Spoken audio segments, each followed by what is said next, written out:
What we have here is a 2008 M5. This is our next build. We got it. It was lightly hit in the front, so we took apart everything. We will be doing an internal Vanos line high system pressure test. So subscribe to see that. It's gonna be posted in our next video. Yeah, basically a bunch of lines that have holes in them, so we are replacing them with our local mechanic. We got a new oil pan gasket. We will be doing a DIY video for that. We will be replacing, we got a brand new radiator ready to install.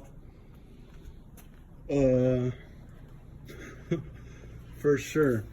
Короче, pause delete, Dylan.